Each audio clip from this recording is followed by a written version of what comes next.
All right, Shalom. I want to start off by giving all praises to Yahweh Bashim Yahweh Shai, Bashim Rachak Dash. Double honors to the apostles and elders of GMS who rule well, and also honor and salutation to those of you who are of the hopeful elect and are out there teaching the word of sincerity and truth. All right, so today I wanted to talk a little bit about Esau himself, and not just Esau the man, but the whole of them. His whole posterity. And I was sitting there and I was thinking about a couple of things. One being, this I don't know whether to call it a tirade or not, but this I don't this narrative that's being pushed on the so-called Black Hebrew Israelites, um, that we're evil, that we're terrorists, you know. And I was thinking about it, man, and I said, the nerve of any Edomite on this earth to call anyone other than an Edomite a terrorist, right? When all he's done in his existence is terrorize the whole earth. The scriptures tell us that, right? Uh, I wish I would have opened. I'm getting used to using this thing. I wish I would have opened. Excuse me, the apocrypha, but maybe I'll pull it up in just a second. But the scriptures talk about, you know how in First Maccabees, how um when Alexander began to reign over the earth, great evils were multiplied in the earth. You know, now there's been wicked kings. Now we read, this camp, we read here in Boston, we read Esther, and what I found interesting about Esther was how um, King Artaxerxes, or Ahasuerus, depending on where you're reading that. If you're reading in the Bible, I think it's Ahasuerus, and when you're reading in the Apocrypha, it's Artaxerxes. But one thing that interests me was, though they were wicked, right, right, and though they were a heathen nation, they had a set of laws that they wanted to follow. They were about morality, and walking in their rulership and morality. And the proof of that is when Vashti, who was the queen to Xerxes, um, disobeyed him when he summoned her, right? Their main concern about her disobedience wasn't her disobedience in particular, but how the rest of the women of Persia would respond to her disobedience, and that they would follow suit and be disobedient to their own husbands.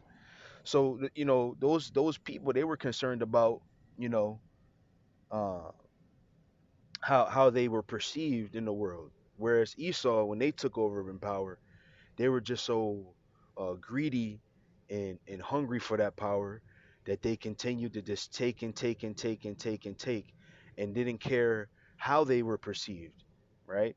And that's one of the things that made um, the Romans diverse from any nation before it, right? Because they ruled in fear, right? With their military, of course, right? The second part of their diversity from the other beasts was that their government and the way it was ran, right, and that they had elected officials as opposed to um, a man taking over because his father had ruled, right? A kingly succession, if you will, right? But most of all, most importantly, their evil and their fear, how they ruled, is what made them diverse from any other kingdom before it, right?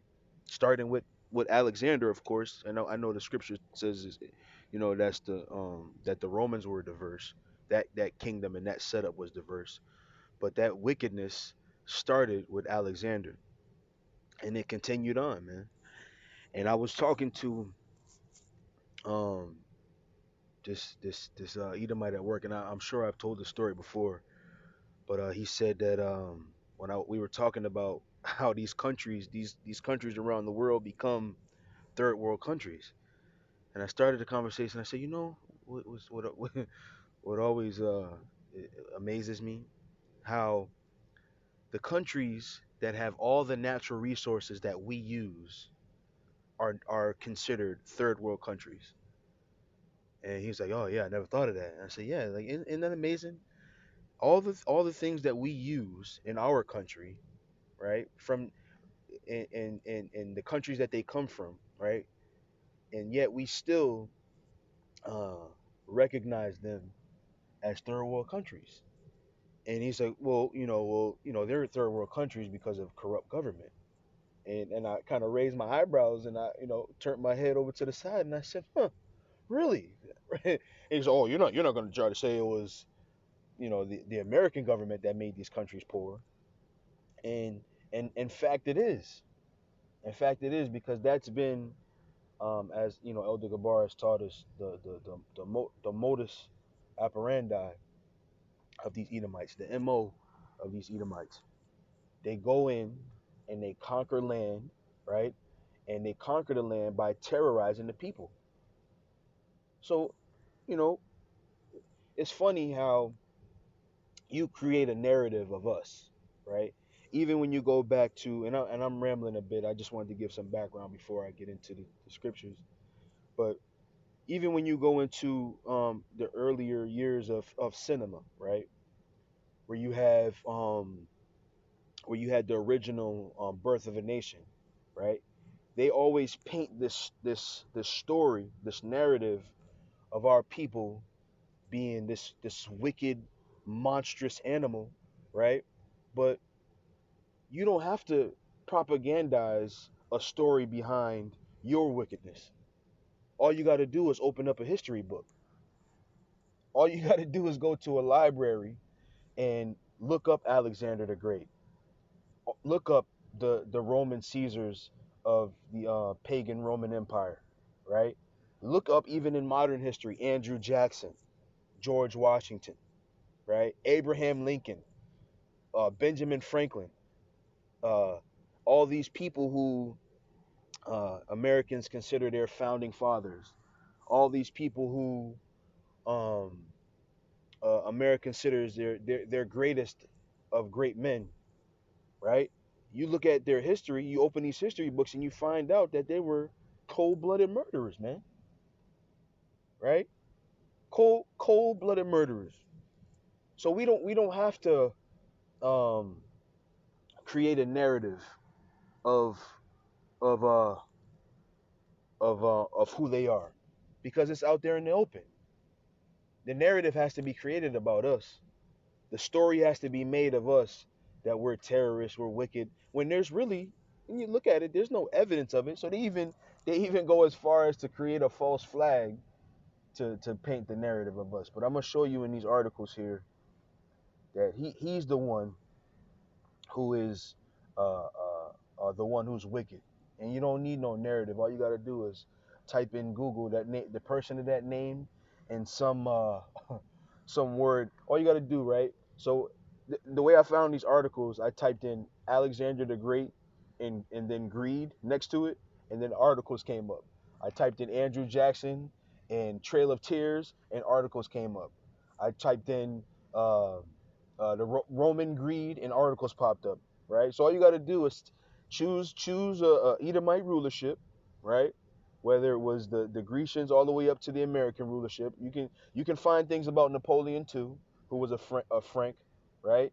You can find things about the different Spaniard rulers too, right? But I just chose, I chose these few. These are the ones that were on my mind, right? But all you got to do is type in some Edomite rulership from Alexander up to modern times, and you'll find some wicked thing that they did, man. And this is documented history. This is not a narrative. This is not me propagandizing a story about you. This is actual history. This is documented history. All right.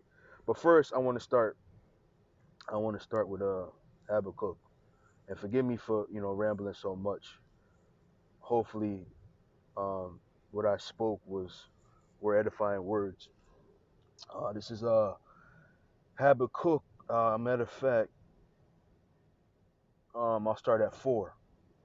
Right. So this is Habakkuk 2:4. It says, "Behold, his soul, which is lifted up, is not upright in him, but the just shall live by his faith." Right. Now, whose soul which is lifted up? Right.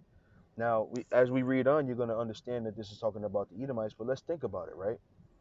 Saying his soul, which is not lifted up in him. I'm sorry, which is lifted up in him, is not upright. Right. So when you like one thing that Esau likes to say, oh, there's always been war, there's always been slavery, there's always been these things. But when you think about how Esau conquered and the way he did it, it's never been as wicked as him, man. Right? No other nation of people who conquered it, because when you think about it, right, war is fair and square. We square up with each other, and whoever wins is the victor goes the spoil, as they say. But Esau, what they do is they do it in wickedness, man. They come in peace, right, with their hands behind their back, which I'll also get. I forgot about that scripture. Matter of fact, let me go to that one first. Actually, let me finish this one, then I'll go to I think it's Psalms. Yeah, I think it's Psalms 55. But let me go here. It says, "Yea, also because he transgresseth by wine, he is a proud man, neither keepeth at home, who enlargeth his desire as hell, and is as death, and cannot be satisfied." Right? Now, when I read this about Alexander, you're gonna see that he couldn't be satisfied, man. You know, they talked about how how they took the article. I didn't open the whole thing because it said enough about what I wanted to read, but it talked about how not only um, did he conquer fast and much land, he would have conquered more if his boys wasn't like, yo, fuck this shit, man. His even his soldiers was like, yo, I can't do no more, man. There's nothing else. I can't fight no more. If it wasn't for them giving up, he would have kept going, man. Because of his greed, and the scriptures talk about greed, man. You know, it says, yea, also because he transgresseth by wine, he is a proud man, neither keepeth at home, who enlargeth his desire as hell, and is as death, and cannot be satisfied, but gathereth unto him all nations, and heapeth unto him all people. Now, who did this, man? Right? We can stick with Alexander on this one, right? Because as he went along, he conquered all the nations. And what he did, right? Because we talk about the famous library, Alexandria, right? Which is in Egypt, right? But let's think about what that was. When Alexander went to Egypt and he conquered that land, do you know what he did? He burned all the historical records and then put up all the records of Greeks, man. And he did that in every land and culture that he conquered. He burned all of their culture, he burned all of their records, and put up his. This is documented fact. So when it says, but gathereth unto him all nations and heapeth unto him all people, that's what he did. There's no other, there's no other nation of people who can, who a word can be ascribed to, to the Greeks, right? When you go into the Greeks, they got a period of time called the Hellenistic period, right? Which is when Alexander went to these other nations and countries, he made them speak his language, right? Now, what does that remind you of? When you go into I want to say aeronautics. I don't know if I'm saying that right, but if you want to become a pilot, no matter what country you are in, do you know you got to learn English?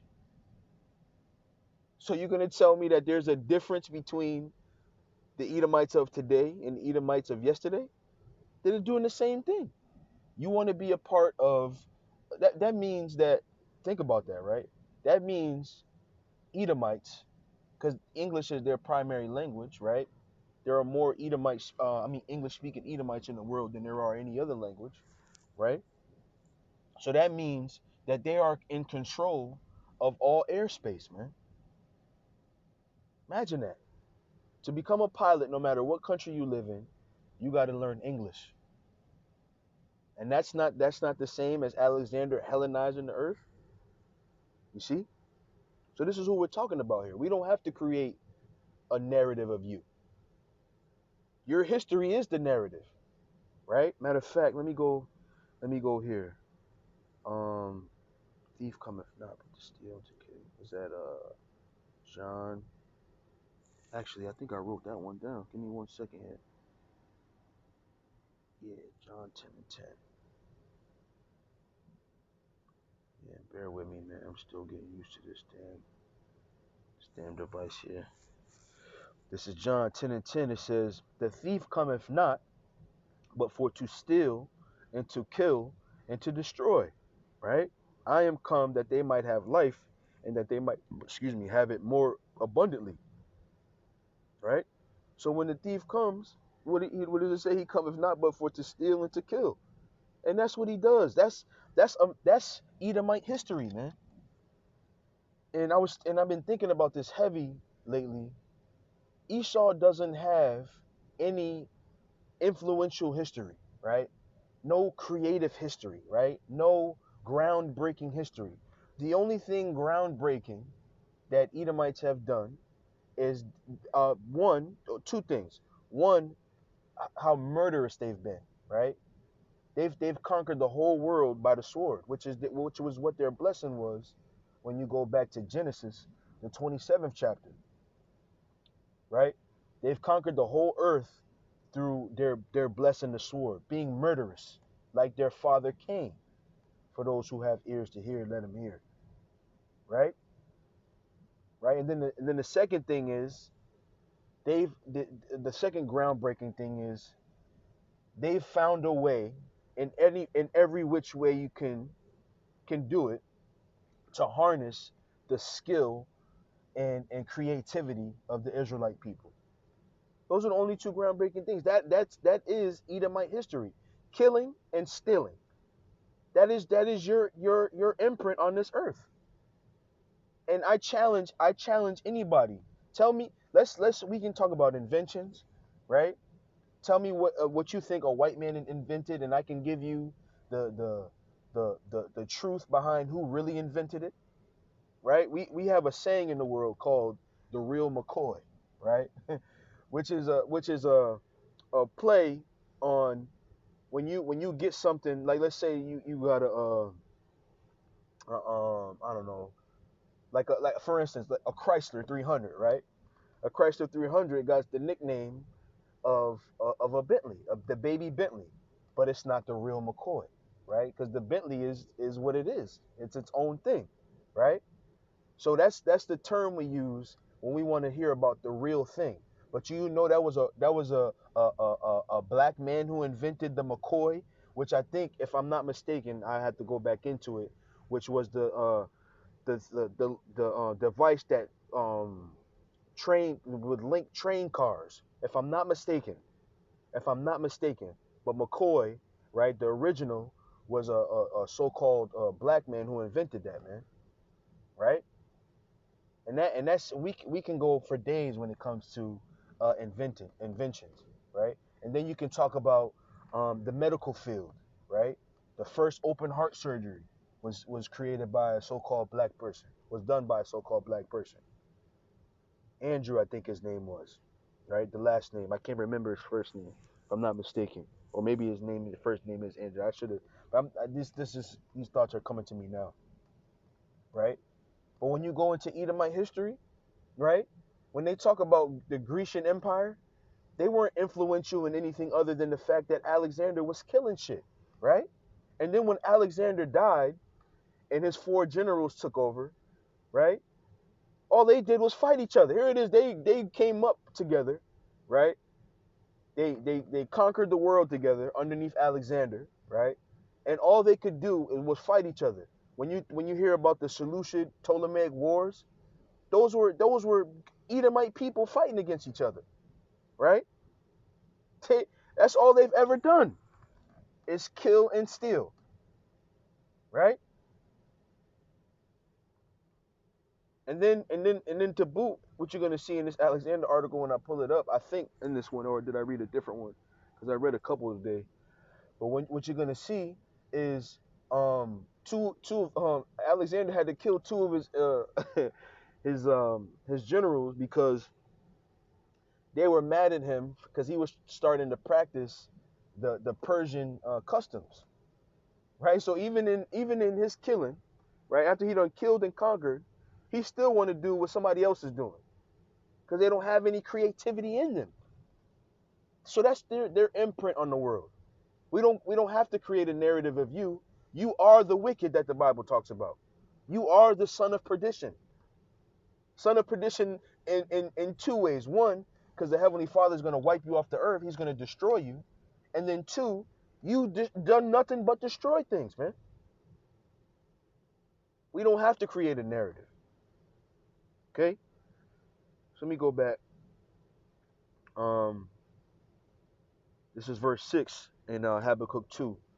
It says, shall not all these take up a parable against him and a taunting proverb against him and say, woe to him that increaseth that which is not his? Who did that? Who increased in that which is not his? Right? When you go to the grocery store and you eat them avocados, those avocados ain't grown here in America. Okay? When you pump your gas, even though America is the number one producer, I believe, in oil, that's not American oil. We get it from everywhere else. Esau steals, man. That's what he does. He's a thief. The nerve of him to call us terrorists.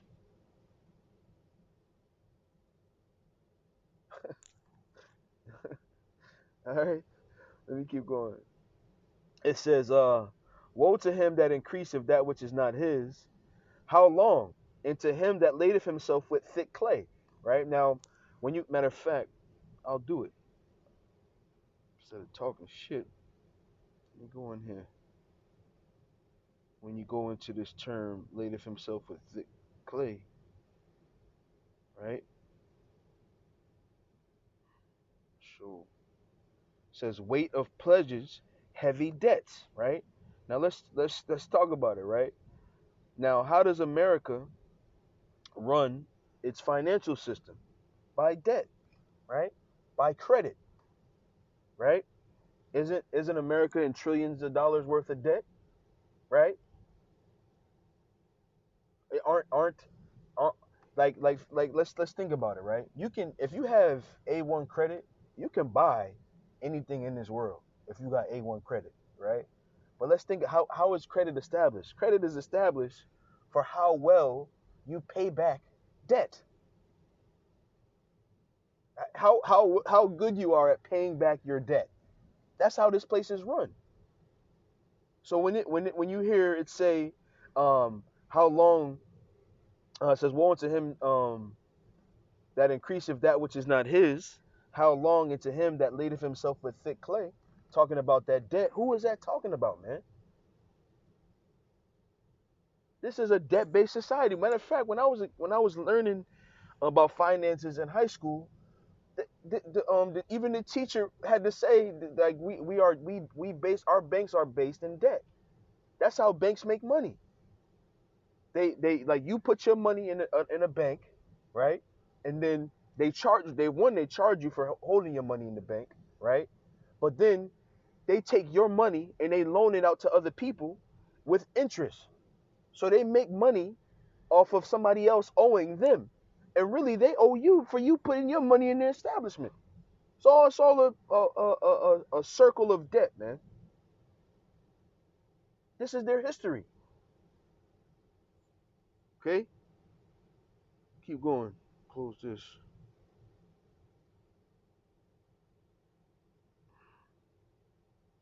Go down here.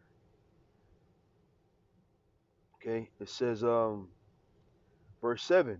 They shall not rise up suddenly that shall bite thee, and awake that shall vex thee, and thou shalt be for booties unto them, because thou hast spoiled many nations. All the remnant of the people shall spoil thee. So this is what's coming to them, man, and this is why the narrative is being created. They're out. They're done. They're out of time. Now you don't fucked up. You was trying to ignore us, but now you say, okay, for us to really push forth our enterprise, we gotta do something about the Israelites, which has happened in over and over again. Every ruler outside of the nation of Israel that ruled over us had to come to terms with having to deal with us, man. They had to come to terms with it, and that's why they're creating this narrative. They're almost out of here, man. Okay, it says, because thou hast spoiled many nations, and all remnant and all I'm sorry, all the remnant of the people shall spoil thee, because of men's blood, and for the violence of the land, of the city, and of all that dwell therein. Mm. Woe to him that coveteth in evil covetousness, to his house, that he may set his nest on high, that he may be delivered from the power of evil. Thou hast consulted shame to thy house by cutting off many people. Who did that? And has sinned against thy soul. Mm. Keep going. For the stone shall cry out of the wall, and the beam out of the timber shall answer it. Woe to him that buildeth a town with blood, and stabbeth a city by iniquity. Who did that? That's the only way they've ever established towns and cities, by blood. Matter of fact, I'm gonna go into this one article, and then I'm gonna um I'm gonna stop it, cause I got a lot that I always do this. I never get to the rest of it. So I'm gonna stop after I read this, right? So let me see how America was established. This is just part of it, right? So this is an article about the Trail of Tears and Andrew Jackson, but I'm just gonna read here in this middle paragraph here. I'm gonna start where it says right here. I'm pointing to it like you can see my finger, but I'm gonna start right here in the middle. It says, but it was a matter of fact, I'll start at the top. It says the Trail of Tears, the Indian removals, right? It says not everyone was included in the new Jacksonian democracy. There was no initiative from Jacksonian Democrats to include women in political life or the combat of slavery. But it was the Native American who suffered most from Andrew Jackson's vision of America. Jackson, both as a military leader and as president, pursued a policy of removing Indian tribes from their ancestral lands. You see, the relocation would make room for settlers and often for speculators who made large profits from the purchase and sale of land, right?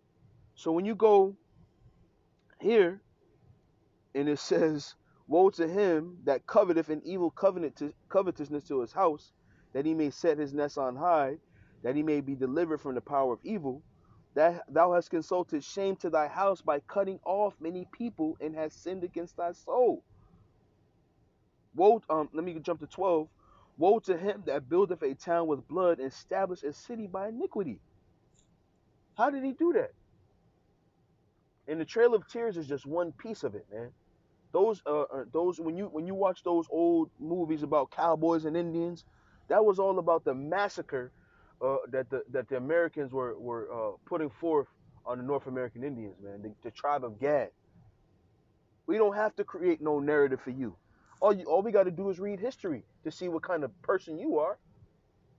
You wicked animal.